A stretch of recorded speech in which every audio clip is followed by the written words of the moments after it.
Hello everyone, welcome to this video. I'm going to talk about vectors in two dimensions. This is of particular importance to the grade 11 learners that are doing physical science.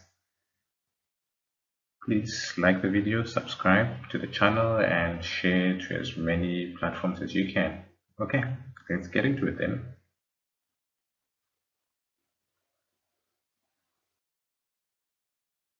So from grade 10, you would have already learned that a vector is a quantity that has both magnitude and direction. So when we're talking about magnitude, we're talking about the size. So for example, if you look at force has both direction and has size, and so qualifies as a vector quantity.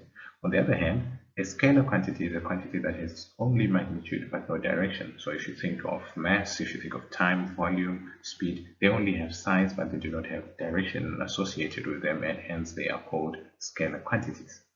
So if you're going to represent a vector, you would have learned in grade 10 already that a vector is represented by a symbol with an arrow on top of it, or if you're printing, then you'd make it bold.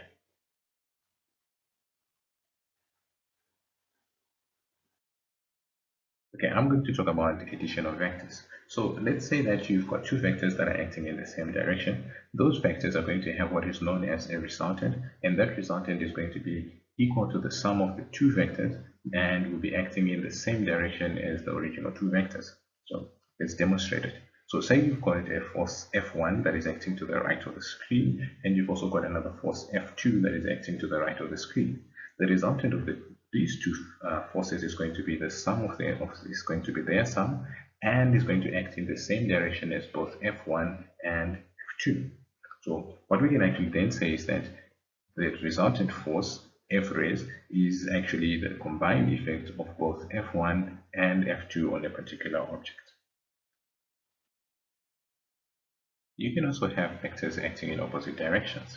So say for example you've got a vector F1 acting to the right and another vector F2 acting to the left, so they're both acting in opposite directions.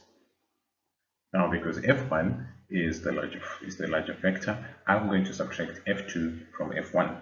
This is going to give me the resultant, F resultant, which is in the same direction as F1. So what this tells me then is that the direction of the resultant is actually influenced by the largest vector. You can also have a situation where both vectors which are acting in opposite directions are equal. In this case, they are going to cancel out and there will be no resultant.